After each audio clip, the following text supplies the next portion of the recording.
Start exercise 4.1 of chapter 4 quadratic equation.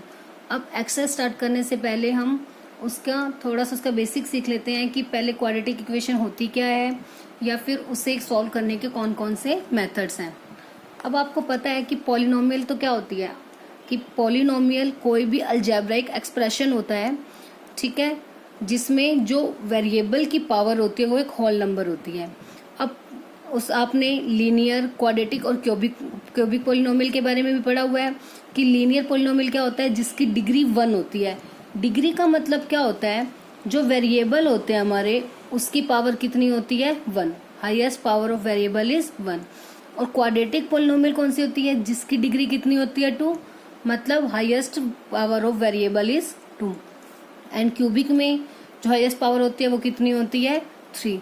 ठीक है। अब पॉलिनोमियल्स में अगर हम इक्वालिटी के साथ 0 लगा दें, मतलब इक्वल्स टू का साइन और बाद में क्या लगा दे, 0, तो ये हमारी बन जाती है क्वाड्रेटिक इक्वेशन। क्या बन जाएगी ये हमारी क्वाड्रेटिक इक्वेशन। ठीक है। पॉलिनोमियल और इसमें यही डिफरेंस है, पॉलिनोमियल में सिंपल एक अलजेब्राइक एक्सप्रेशन होगा जिसके अंदर आपके कॉन्स्टेंट्स होंगे, वेरिएबल्स होंगे और अलजेब्राइक साइंस मतलब प्लस माइनस ऑपरेशन ये सब होंगे आपके। ठीक है। इसे हम अलजेब्राइक ऑपरेशंस बोलते हैं, प्लस माइनस मल्टीप्लाई डिवाइड, ये सब जो आपके सिंबल्स होते हैं। ठीक है। और अगर यही पॉलिनोमियल में हमारे पास इक्वालिटी का साइन आ जाए और इक्वल्स टू के बाद लिख दिया हमने 0, ठीक है, जैसे ही उसमें इक्वालिटी आ गई तो वो बन गई इक्वेशन, क्योंकि इक्वेशन का मतलब ही है इक्वालिटी, कि बोथ साइड का बैलेंस कैसा होना चाहिए, सेम। ठीक है। तो क्वाड्रेटिक इक्वेशन कौन सी होगी, quadratic equation is an equation in which the degree is 2, whose degree is 2, मतलब हाईएस्ट पावर ऑफ वेरिएबल कितनी होगी, 2। अब जैसे कि मान लो जैसे 4x² प्लस 5 इक्वल्स टू 0, ये भी एक क्वाड्रेटिक इक्वेशन है। ठीक है, बिकॉज इसमें जो हाईएस्ट पावर है कितनी है, 2। ऐसे simple 4x equals to 0, this is also an quadratic equation. बस अब उसे हमें ये नहीं देखना, मतलब क्वाड्रेटिक इक्वेशन का मतलब सिर्फ इतना होता है, जो हाईएस्ट पावर होती है उसकी डिग्री जो होती है वो 2 होती है। ये कोई मैटर नहीं करता कि उसमें नंबर ऑफ टर्म्स कितनी होगी, कि नंबर ऑफ टर्म्स 3 ही होनी चाहिए, ऐसा कुछ नहीं है। नंबर ऑफ टर्म्स 1 भी हो सकती हैं, 2 भी, या फिर 3 भी हो सकती हैं। बट सबसे इम्पोर्टेंट चीज़ है जो पावर है हाईएस्ट, मतलब जो डिग्री है वो कितनी होनी चाहिए, 2। तो अब क्वाड्रेटिक इक्वेशन की जो जनरल फॉर्म होती है वो क्या होगी, ax² plus bx plus c equals to 0। ये होती है general form of the quadratic equation. मतलब x² हाईएस्ट पावर होनी चाहिए हमारी पावर 2, तो a b c ये कुछ भी, जैसे मान लो ये इक्वेशन थे बस 2x² प्लस 4x प्लस 5। अब जरूरी तो नहीं है ना कि आपके पास हर बार इक्वेशन में 2 ही आए, यहाँ पे 3x² भी हो सकता है, 4x², कुछ भी हो सकता है। तो हमने उसको जनरली क्या नाम दे दिया, a। मतलब a कोई भी कांस्टेंट हो सकता है, कोई भी any constant term, but x² fix रहेगा, तो इसलिए ax²। ऐसे ही यहाँ पे 4x है तो 4x के प्लेस पर कुछ भी राइट कर सकते हैं हम, 2x, 3x, हो सकता है x हो ही ना तो मतलब 0, तो इसलिए उसको जनरली क्या बोल दिया, b। और प्लस 5 मतलब यहाँ पे कोई भी वेरिएबल नहीं है, सभी कांस्टेंट, और कांस्टेंट कुछ भी ले सकते हैं हम, तो उससे किससे नोट कर दिया, c।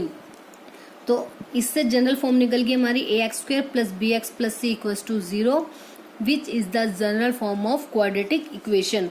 हेयर जो a b c है, a b c are constants, ये क्या है, कॉन्स्टेंट्स। ठीक है।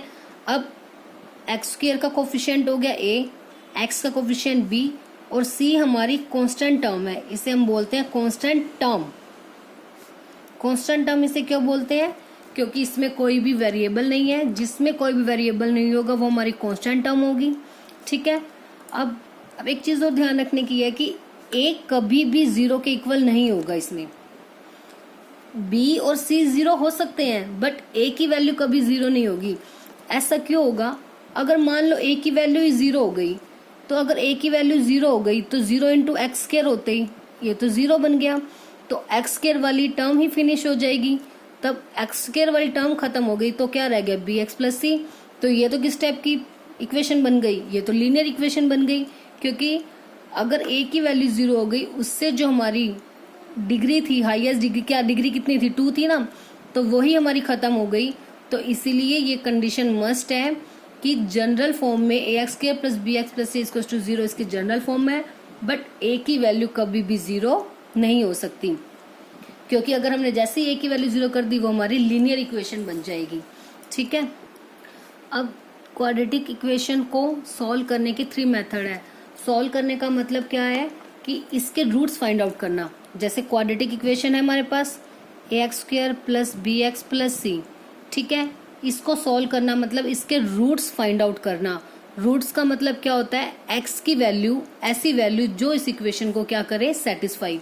जैसे मान लो हमारे पास कोई लीनियर इक्वेशन है 2x + 5 = 0, वहां से अगर हमें x की वैल्यू निकालनी है 2x + 5 यहाँ के माइनस x की वैल्यू -5/2, तो जो ये x की वैल्यू आई है ना -5/2, वो इस लीनियर इक्वेशन का क्या होगा, रूट, मतलब जो इसको सेटिस्फाई करे। सेटिस्फाई का मतलब क्या है, अगर मैं x की वैल्यू ये इस इक्वेशन में पुट कर दूंगी तो उससे जो लेफ्ट हैंड साइड है वो किसके इक्वल आ जाएगी, राइट हैंड साइड। आप चेक भी कर सकते हो, देखो 2 × x के प्लेस पर -5/2 प्लस 5 एज इट इज, 2 से 2 कैंसिल, तो क्या रह गया, -5 + 5 क्या आ गया, 0, और राइट हैंड साइड भी क्या थी, 0।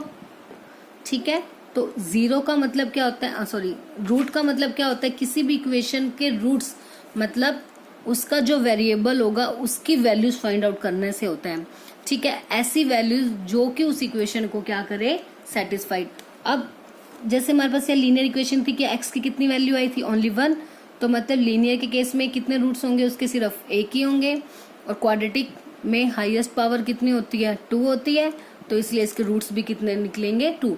तो मतलब जितनी डिग्री होगी, या फिर ऐसे कह सकते हो कि जितनी हाईएस्ट पावर होगी वेरिएबल की, उतने ही हमारे रूट्स आएंगे। ठीक है, तो अब यहाँ पे x की 2 वैल्यूज निकलेगी। अब वो वैल्यूज निकालेंगे कैसे, उसको फाइंड आउट करने के हमारे पास 3 मेथड्स हैं। First method is by separating the middle term, जो कि आप ऑलरेडी कर चुके हो, 9th क्लास में भी किया था और 2nd चैप्टर में भी आपने ऑलरेडी किया है, कि मिडल टर्म को कोई भी जैसे लीनियर इक्वेशन होती है, सॉरी क्वाड्रेटिक इक्वेशन है, उसकी मिडल टर्म को ब्रेक करके हम उसके फैक्टर्स बनाते थे और उससे उसके रूट्स फाइंड आउट करते हैं। एक मेथड ये हो गया। सेकंड मेथड होता है क्वाड्रेटिक फॉर्मूला। एक फॉर्मूला होगा आपके पास, डायरेक्ट उस फॉर्मूले की हेल्प से आप सॉल्व करोगे। और एक मेथड होता है bye completing the square method, मतलब इस टाइप की कोई भी क्वाड्रेटिक इक्वेशन होगी उसके हम पहले कंप्लीट स्क्वायर में चेंज करेंगे, आफ्टर देन उसे सॉल्व करेंगे। ठीक है, अभी तीनों मेथड्स हम डिटेल में पढ़ेंगे अकॉर्डिंग टू देयर एक्सरसाइज। जो सी एक्सरसाइज, जैसे 4.2 में आपका ये मेथड कवर होगा, 4.3 में आपके ये दोनों मेथड आपके कवर हो जाएंगे। ठीक है, तो हम डिटेल में हम उसे ही जब वो एक्सरसाइज करेंगे तभी साथ के साथ पढ़ेंगे। अब आज हम करेंगे एक्सरसाइज 4.1। 4.1 में सिर्फ आपको ये बताना है कि ये क्वाड्रेटिक इक्वेशन है या नहीं, और क्वाड्रेटिक इक्वेशन फॉर्म करनी आपको आज करना है, फॉर्म करनी है। ठीक है, तो आज सिर्फ हम क्वाड्रेटिक इक्वेशन के बारे में ही करेंगे कि क्वाड्रेटिक इक्वेशन क्या है जिसमें जो डिग्री होगी वो 2 होनी चाहिए। ठीक है, मेथड्स को बस ये 3 मेथड्स होते हैं, इन्हें डिटेल में हम करेंगे जब उनकी एक्सरसाइज सॉल्व करेंगे। एक्सरसाइज 4.1 क्वेश्चन नंबर 1 में क्या है, check whether the following are quadratic equation. अब आपको इसमें ये टोटल 8 पार्ट दिए हुए हैं। अब इसमें आपको ये चेक करना है कि ये क्वाड्रेटिक इक्वेशंस है या नहीं है। तो बस अब इसमें हम क्या करेंगे, इससे पहले सॉल्व करेंगे, सॉल्व करके एक जनरल इक्वेशन बना लेंगे और चेक करना है कि क्वाड्रेटिक है या नहीं। मतलब हाईएस्ट पावर अगर 2 आ गई तो yes it is a quadratic equation, otherwise not a quadratic equation. अब जैसे फर्स्ट पार्ट है आपके पास x + 1 का whole square equals to 2 × x - 3। अब ये बताना है कि ये क्वाड्रेटिक इक्वेशन है या नहीं है। ठीक है, अब उसे सॉल्व करते हैं। पहले x + 1 का होल स्क्वायर। अब एक आइडेंटिटी होती है हमारे पास a + b का होल स्क्वायर। क्या फॉर्मूला होता था हमारे पास, a² + b² + 2ab। जब भी आपके पास कोई भी 2 नंबर्स का होल स्क्वायर आ जाए तो उस केस में आइडेंटिटी यूज करते हैं, a + b का होल स्क्वायर इक्वल है a² + b² + 2ab। तो यहाँ पे a के प्लेस पर हमारे पास क्या है, देखो इससे कंपेयर करेंगे तो x है a के प्लेस पर, 1 है b के प्लेस पर, ठीक है। तो जब इस आइडेंटिटी खोलेंगे तो क्या हो जाएगा, a स्क्वायर मतलब x का स्क्वायर, b मतलब 1 का स्क्वायर प्लस 2 इंटू a मतलब x multiply b which is equal to, अब 2 की मल्टीप्लाई दोनों के साथ होगी क्योंकि ब्रैकेट के बाहर है, 2 मल्टीप्लाई एक्स 2x माइनस 2 3 ज़ा 6। ओपन कर दिया सबसे पहले। अब क्या रह गया हमारे पास, x का स्क्वायर प्लस 1 का स्क्वायर तो कितना होगा 1। अब 2 के मल्टीप्लाई x के साथ मल्टीप्लाई 1, 2 1 जा 2 और x ऐसे का ऐसे। अब इक्वल आ गया 2x माइनस का 6। अब 2x लेफ्ट हैंड साइड और राइट हैंड साइड पे दोनों सेम साइन है तो 2x से 2x कैंसिल, क्योंकि प्लस 2x यहाँ आके क्या हो जाएगा माइनस, जिससे 2x माइनस 2x क्या हो जाएंगे 0। तो क्या रह गया अब हमारे पास x स्क्वायर प्लस का 1 माइनस 6 यहाँ आके क्या हो जाएगा प्लस का 6 विच इज इक्वल्स टू 0, क्योंकि सभी वैल्यूज हमने लेफ्ट साइड पे ले ली तो यहाँ पे क्या आ गया 0। तो x स्क्वायर प्लस 6 प्लस 1 कितना आ गया 7 आ गया इक्वल्स टू 0। अब देखो जो हाईएस्ट पावर मतलब डिग्री आ गई इस इक्वेशन की वो कितनी आ गई 2। तो इसका मतलब जो ये गिवन हमारे पास इक्वेशन है that is a quadratic equation. So yes, given equation is quadratic equation, is quadratic equation. ठीक है, जब आपसे पूछा जाए कि क्वाड्रेटिक है या नहीं ये चेक करना है तो सिंपली पहले उसे ओपन करो, जैसे भी उसे सॉल्व करो, और लास्ट में सॉल्व करने के बाद कुछ कैंसिल आउट हो रहा है या प्लस माइनस होने के बाद लास्ट में जो भी आपकी इक्वेशन आ गई, जनरली जो इक्वेशन आएगी आपने चेक करना है कि अगर डिग्री उसकी 2 है तो यस, अदरवाइज नो। और जैसे सेकंड पार्ट है X square minus 2x equals to minus का 2 इंटू में 3 माइनस एक्स। अब इसे ओपन करेंगे, कोई आइडेंटिटी नहीं है इसमें तो सिंपल करते हैं।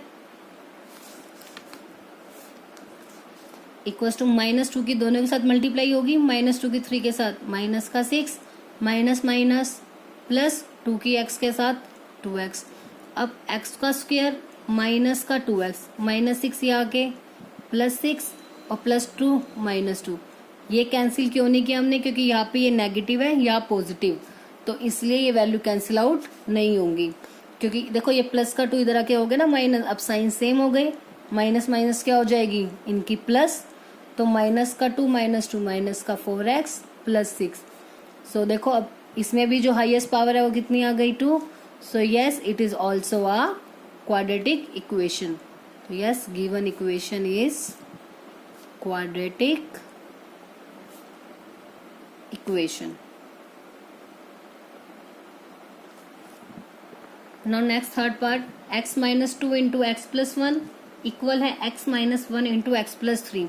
अब ये चेक करना है ये क्वाड्रेटिक है या नहीं। अब दोनों वैल्यूज के आपस में मल्टीप्लाई है, कैसे करेंगे, फर्स्ट ऑफ ऑल इसका x इस x की इन दोनों के साथ पहले मल्टीप्लाई होगी, फिर ऐसे ही -2 की x प्लस 1 दोनों के साथ मल्टीप्लाई। ठीक है, सेम राइट साइड पे भी x की मल्टीप्लाई पहले x प्लस 3 के साथ, फिर साइन -1 इसकी मल्टीप्लाई x प्लस 3 के साथ। अब ओपन करेंगे तो x multiply x square plus x की 1 के साथ x, अब -2 की x के साथ -2x -2 की 1 के साथ माइनस का 2 which is equal to x multiply x square plus 3 multiply x 3x, तो माइनस का 1x माइनस का 3। अब देखो x स्क्वायर और x स्क्वायर सेम साइन है, अपोजिट साइड पे है तो ये तो कैंसिल हो गया। अब ऐसे ही x माइनस 2x क्या आ गया माइनस का x माइनस का 2, क्योंकि 1 माइनस 2 माइनस का 1 आएगा, x एज इट इज -2। अब 3x minus x 2x minus 3। ठीक है, वैसे तो आपका यही से ही क्लियर है कि हमारे पास स्क्वायर वाली वैल्यू ही नहीं है, that means this equation is not a quadratic equation. नहीं तो आप इसे आगे सॉल्व भी कर सकते हो, पहले x वाली एक साथ पे कर दी, -2 -3 भी इधर आके +3 हो गया, माइनस माइनस प्लस माइनस का 3x साइन माइनस ही आएगा क्योंकि दोनों के आगे नेगेटिव है, +1। तो अब ये तो लीनियर इक्वेशन हो गई क्योंकि इसमें जो डिग्री है वो कितनी है 1। So given equation is not a quadratic equation, या ऐसे भी लिख सकते हो, no given equation is not a quadratic equation. Now fourth part, x minus 3 into 2x plus 1 which is equal to x into X plus 5। इसमें भी same third की तरह करेंगे, पहले x की मल्टीप्लाई दोनों वैल्यूज के साथ, फिर -3 की दोनों वैल्यूज के साथ, ठीक है, और x की भी दोनों के साथ। वहां से भी आपका x स्क्वायर से x स्क्वायर वाली वैल्यू, बस वहां से x स्क्वायर वाली वैल्यूज को आप एक साथ कर लोगे, सब वैल्यूज को चेक करोगे कि क्वाड्रेटिक है या नहीं है। फोर्थ पार्ट आप खुद से सॉल्व करोगे एंड फिफ्थ पार्ट ऑल्सो, जो कि सेम थर्ड की तरह है आपका, ठीक है। थर्ड करवा दिया मैंने, फोर्थ और फिफ्थ आप खुद से सॉल्व करोगे एंड सिक्स पार्ट भी। इसमें क्या करोगे, इसमें देखो राइट हैंड साइड पे आइडेंटिटी यूज हो रही है x माइनस 2 का होल स्क्वायर, तो ये ओपन हो जाएगी, क्या हो जाएगी, a माइनस बी का whole square a square plus B square, मतलब 2 का स्क्वायर 4 माइनस 2ab। जो a माइनस बी का होल स्क्वायर होता है वो क्या होता है, a square plus B square minus 2ab, तो माइनस का 4x। अब उससे जो आपकी लेफ्ट साइड पे एक्स स्क्वायर से एक्स स्क्वायर क्या हो जाएगा, कैंसिल। तो इस केस में भी जो आपकी ये है वो लीनियर क्वाड्रेटिक इक्वेशन नहीं फॉर्म होगी, ठीक है। तो फोर्थ पार्ट, फिफ्थ और सिक्स पार्ट आप खुद से सॉल्व करेंगे, सेवंथ पार्ट मैं सॉल्व करके दिखाती हूँ आपको। अब सेवंथ पार्ट में क्या है, x प्लस 2 का होल क्यूब इक्वल है 2x into x square minus 1। अब इसमें होल क्यूब वाली आइडेंटिटी क्या होती थी, a प्लस बी का होल क्यूब किसके इक्वल होता है, a cube plus B cube plus 3a square B plus 3ab square, या तो ये, अदरवाइज आप ये भी यूज कर सकते हो, a cube plus B cube plus 3ab into a plus B. देखो इसको ओपन करके यही से ये a cube plus B cube same है। अब 3ab की अगर a के साथ मल्टीप्लाई करोगे तो क्या आएगा, 3a का स्क्वायर बी और 3ab का स्क्वायर, ठीक है। तो आप दोनों में से कोई भी यूज कर सकते हो। अब x का मतलब है a और 2 का मतलब है b, तो अब इस फॉर्मूले में जहां पर a है वहां पर x हो जाएगा और b के प्लेस पर 2, तो a cube plus B cube मतलब x का क्यूब प्लस b मतलब 2 का क्यूब प्लस 3a का square into B, 3 into a का स्क्वायर मतलब x स्क्वायर, b इंटू मतलब 2 प्लस 3a मतलब x इंटू बी का स्क्वायर मतलब 2 का स्क्वायर, ठीक है। अब इक्वल्स टू में मैं नीचे राइट कर रही हूँ क्योंकि मेरे पास यहाँ पे स्पेस नहीं है।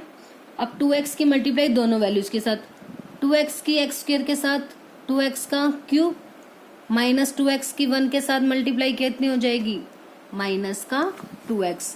अब इसको ओपन करते क्या आ गया, x का क्यूब प्लस 2 का क्यूब 8 प्लस 3 2 जा 6x का स्क्वायर, अब 2 का स्क्वायर 4 4 3 जा 12x इक्वल है 2x क्यूब माइनस का 2x, ठीक है। अब सभी वैल्यूज को लेफ्ट साइड पे ले जाते हैं, x क्यूब प्लस का 2x क्यूब यहाँ के माइनस का हो गया, अब प्लस का 8 प्लस का 6x स्क्वायर प्लस का 12x माइनस का 2 इधर आके क्या हो गया, प्लस का 2x। अब x cube minus 2x cube minus x cube, अब यही से क्लियर है, x क्यूब फिनिश ही नहीं हुआ हमारे पास, तो जो हाईएस्ट पावर है वो कितनी आ गई, 3, मतलब ये तो क्यूबिक इक्वेशन बन गई, बट हमें तो बताना था कि ये क्वाड्रेटिक है या नहीं है। तो यही से आपका क्लियर है कि जो इक्वेशन है हमारे पास ये क्वाड्रेटिक इक्वेशन नहीं है। तो बस अब इसे राइट कर लेते हैं, 8 प्लस 6x स्क्वायर प्लस का 14x। So know the given equation is not a quadratic equation. So now next 8th part, जो कि इसका लास्ट पार्ट है, वो आप खुद से सॉल्व करोगे। Now I will start question number 2. Question number 2 में देखो क्या है, represent the following situation in the form of quadratic equation. कि अब इसमें आपको इक्वेशंस दी हुई है, मतलब अब ये आपके स्टेटमेंट सम्स हैं, अब इन स्टेटमेंट सम्स से आपको क्वाड्रेटिक इक्वेशंस को फॉर्म करना है, उससे सॉल्व नहीं करना, ओनली क्वाड्रेटिक इक्वेशन तक ही आपको इसे फॉर्म करना है। फर्स्ट पार्ट क्या है, the area of rectangular plot is 528 metre square. Rectangle का एरिया दिया हुआ है आपको 528 मीटर स्क्वायर है, और जो length of the plot in metres is 1 more than twice its breadth. जो इन्होंने बोला है जो लेंथ है प्लॉट की वो 1 मोर देन 1 ज़्यादा है ब्रेड्थ के ट्वाइस से, ठीक है। मतलब जितनी भी ब्रेड्थ है उसके डबल, ट्वाइस का मतलब होता है डबल, उसके डबल से 1 ज़्यादा है उसकी लेंथ। तो इस केस में we need to find the length and breadth of the plot. तो उस केस में आपको एक इक्वेशन फॉर्म करके दिखानी है। तो हमें एरिया दिया हुआ है 528 मीटर स्क्वायर, तो सबसे पहले राइट कर लिया एरिया ऑफ रेक्टेंगल 528 मीटर का स्क्वायर। अब उन्होंने बोला है जो लेंथ है ना वो ब्रेड्थ के ट्वाइस से 1 ज़्यादा है, ठीक है। तो मतलब लेंथ का जो रिलेशन है वो ब्रेड्थ के साथ दिया हुआ है, तो इसलिए सबसे पहले हमने लेट कर लिया कि ब्रेड्थ कितनी है हमारे पास x मीटर। अब लेंथ इज का मतलब इक्वल्स टू 1 मोर मतलब +1 ट्वाइस द ब्रेड्थ, ट्वाइस का मतलब 2 time 2x। Length is 1 more then the twice the breadth, 2 multiply x, twice का मतलब होता है 2 टाइम, तो लेंथ आ गई 2x + 1। अब एरिया हमारे पास दिया हुआ है कितना 528। एरिया ऑफ रेक्टेंगल क्या होता है, length multiply breadth which is equals to 528। Length कितनी है हमारे पास 2x + 1 इंटू ब्रेड्थ कितनी है x, जो कि इक्वल आ गया 528। अब x की मल्टीप्लाई दोनों के साथ कर दो, 2x multiply x 2x square plus x की 1 के साथ x प्लस 528 यहाँ के क्या हो गया माइनस। अब जो डिग्री आ गई हमारे पास इक्वेशन की वो कितनी आ गई 2, तो ये बन गई ना क्वाड्रेटिक इक्वेशन। तो बस यही तक आपको क्वेश्चन सॉल्व करना है, क्योंकि इन्होंने बोला है कि बस form the quadratic equation. So now this equation is the required quadratic equation. So it is the required quadratic equation. बस आपको जो क्वेश्चन में स्टेटमेंट में बोला हुआ है वो चीज हम राइट कर लेंगे, उसके बाद उसके हेल्प से बस सिंपल हमने क्या फॉर्म करना है क्वाड्रेटिक इक्वेशन। अब इस सब में हमें रेक्टेंगल का एरिया दिया हुआ था, लेंथ ब्रेड्थ के डबल से 1 ज्यादा थी, तो ब्रेड्थ हमने लेट कर ली, तो वहां से लेंथ आ गई 2x + 1। एरिया हमारे पास है और एरिया का फॉर्मूला होता है लेंथ मल्टीप्लाई ब्रेड्थ, तो लेंथ और ब्रेड्थ हमारे पास है, उनकी मल्टीप्लाई कर दी, उसको हल रख दिया एरिया के, तो वहां से हमारी एक क्वाड्रेटिक इक्वेशन आ गई। ये हमारा फर्स्ट पार्ट है सेकंड क्वेश्चन का। नाउ सेकंड पार्ट में क्या है, the product of 2 consecutive positive integers is 306। कि 2 कॉन्सिक्यूटिव का मतलब होता है जो नंबर कॉन्टिन्यू में है। कॉन्टिन्यूटी मतलब जैसे 52 के बाद 53, 54 के बाद 55, 1 के बाद 2, 3 के बाद 4, इस टाइप से, ठीक है। उनका जो प्रोडक्ट है वो 306 है। We need to find the integers. तो बस ये आपको एक सिचुएशन दी हुई है, इस सिचुएशन में हमें एक क्वाड्रेटिक इक्वेशन फॉर्म करनी है। अब लेट कर लेंगे हम फर्स्ट कॉन्सिक्यूटिव इंटीजर तो है x, तो सेकंड वाला क्या होगा। अब हमें पता है कि कॉन्सिक्यूटिव इंटीजर क्या है कॉन्टिन्यूटी में। अब मान लो मैंने कहा कि 2 एक फर्स्ट कॉन्सिक्यूटिव इंटीजर है, तो सेकंड कैसा होगा 3। अगर मैंने बोला कि 2 कॉन्सिक्यूटिव इंटीजर है हमारे पास, जो फर्स्ट वाला है वो 100 है, तो सेकंड वाला आप क्या बताओगे 101। ऐसे ही मैंने बोला कि जो पहले वाला है वो 15 है, तो सेकंड वाला आप क्या बताओगे 16, ठीक है। कॉन्सिक्यूटिव मतलब जिनके बीच में कोई डिफरेंस नहीं होगा, मतलब कोई गैप नहीं होगा, उसके जस्ट नेक्स्ट वाला जो एक दूसरे के साथ वाले होंगे वो होंगे कॉन्सिक्यूटिव, ठीक है। अब इस सब में देखो क्या हो रहा है, जैसे मैंने कहा 2 आपने बोला 3, मैंने कहा 100 आपने बोला 101, मैंने बोला 15 आपने बोला 16, अब मैंने कहा 30 आपने बोला 31, ठीक है। मतलब जैसे जो भी नंबर मैं बोल रही हूँ आप उसमें एक ऐड करते जा रहे हो, उससे नेक्स्ट नंबर बता रहे हो, ठीक है। 2 में 1 ऐड किया 3, 100 में 1 ऐड किया 101, 15 में 1 ऐड किया 16, 30 में 1 ऐड किया 31। ऐसे ही मैंने कहा कि फर्स्ट नंबर तो x है, तो सेकंड नंबर आप क्या बताओगे जैसे इन सब में हमने नेक्स्ट नंबर निकालने के लिए 1 को प्लस किया, ऐसे ही सेकंड निकालने के लिए इसमें भी 1 को क्या कर देंगे, प्लस। तो जब भी आपको कॉन्सिक्यूटिव पॉजिटिव इंटीजर्स कहा जाए तो x और x प्लस 1, ठीक है। अच्छा, यहाँ से एक चीज और आती है, अगर मैं आपको बोलूँ कि कॉन्सिक्यूटिव इवन इंटीजर्स, अब आपको बोला जाए इवन इंटीजर्स कहा जाए, तो अगर मैंने बोला 2 तो उसके बाद इवन नंबर नेक्स्ट कौन सा होगा, 4, आप बोलोगे 4। ऐसे ही मैंने बोला 50 तो आप बोलोगे 52। मैंने बोला 100 तो आप क्या बताओगे, 102।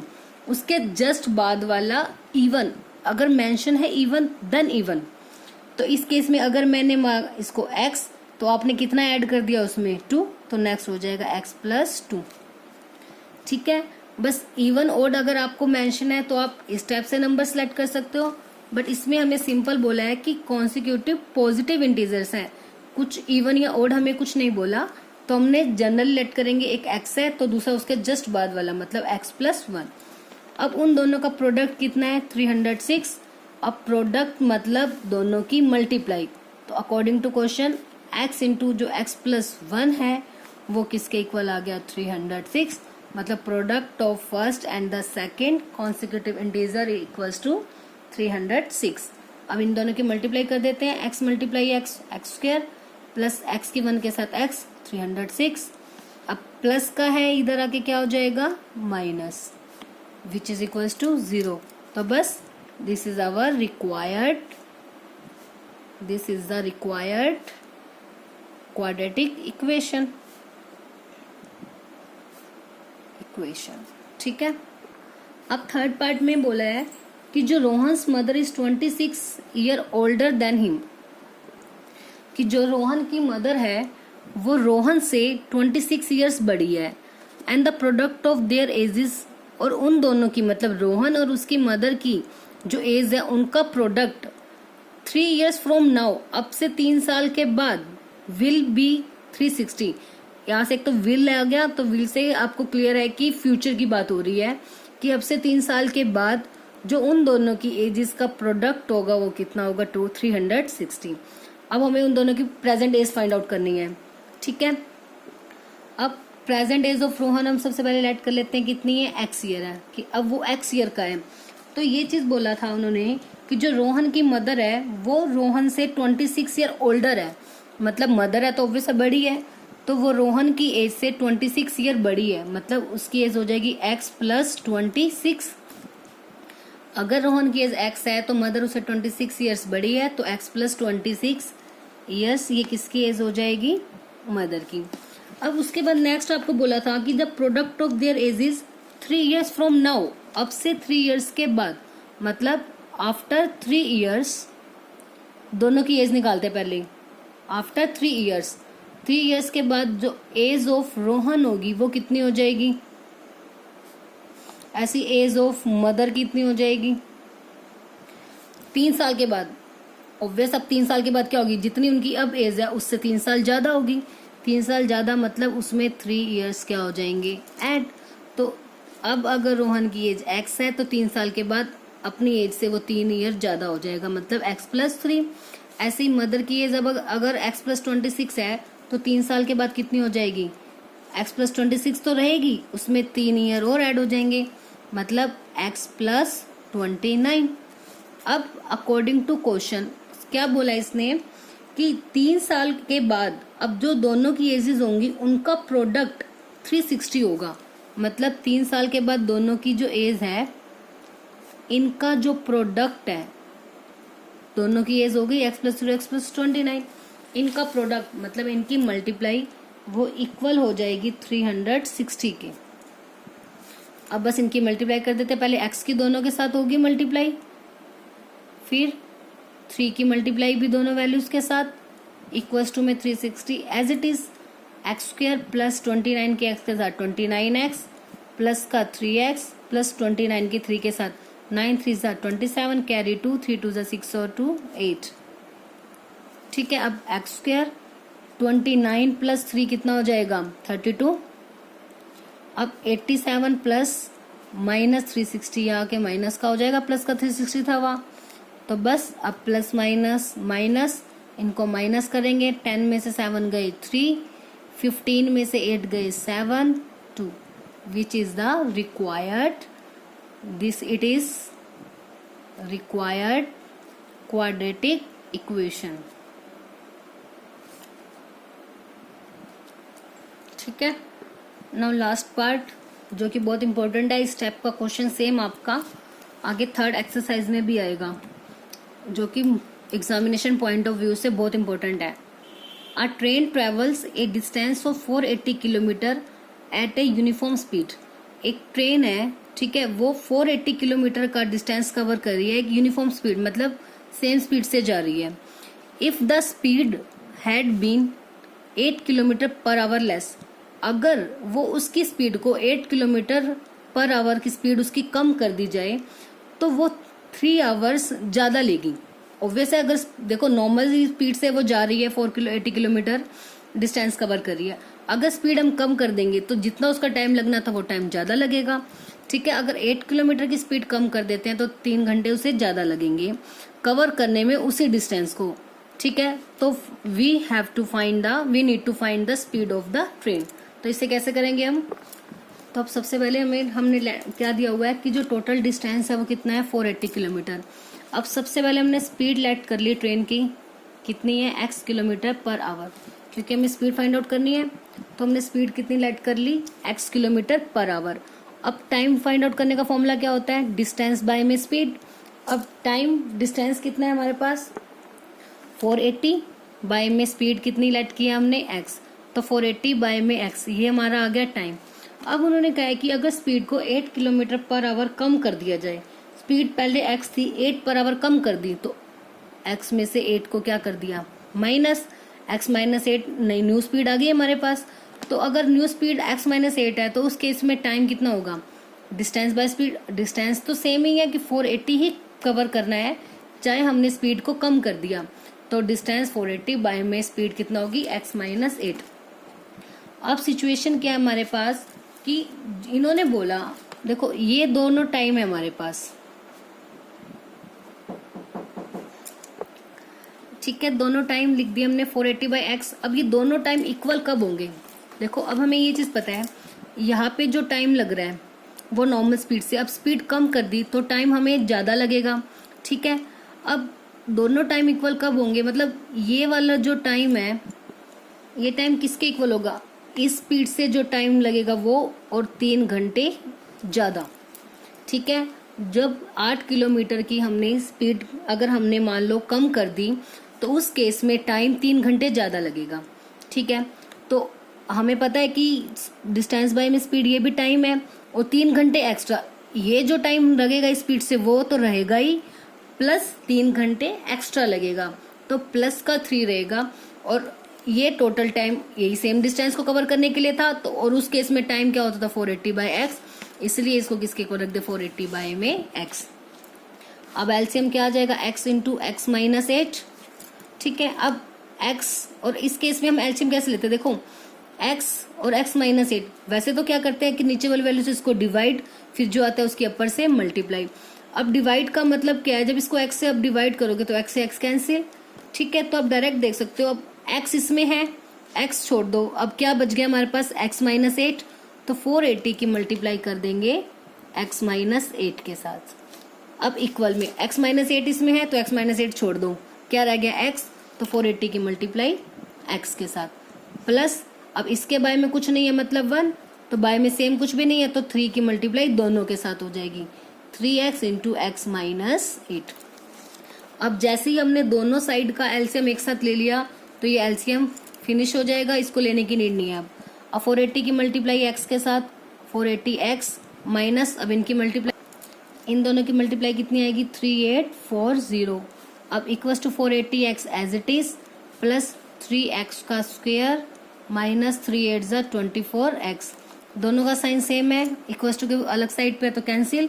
अब बस ये माइनस इधर आके प्लस हो जाएगा, तो 3x स्क्वायर माइनस का 24x माइनस इधर आके प्लस, आगे इक्वेशन। अब इन सब में से 3 कॉमन आ रहा है, कॉमन लेके दिखा भी सकते हो, अदरवाइज अगर यहाँ पे भी छोड़ दोगे तो भी आपका ये करेक्ट है, ये रिक्वायर्ड इक्वेशन है। नहीं तो हम बना सकते हैं 3 कॉमन ले लेंगे, या फिर ऐसे कह सकते हो कि 3 से पूरी इक्वेशन को डिवाइड कर दो। तो एक्स स्क्वायर माइनस 3 8 ज़ा 24 प्लस 3 1 जा 3 3 2 ज़ा 6 कैरी 2 3 8 ज़ा 24 0। ठीक है, अब 3 मल्टीप्लाई में इधर आके क्या आ जाएगा, डिवाइड में, तो 0 ही हो जाएगा। तो इक्वेशन क्या आ गई, x square minus 8x plus 1280 equals to 0। It is the required quadratic equation. तो बस इस एक्सरसाइज में आपको यही है कि या तो बताना है कि क्वाड्रेटिक इक्वेशन कौन सी है, वो चेक करना है, और क्वाड्रेटिक इक्वेशन फॉर्म करनी है।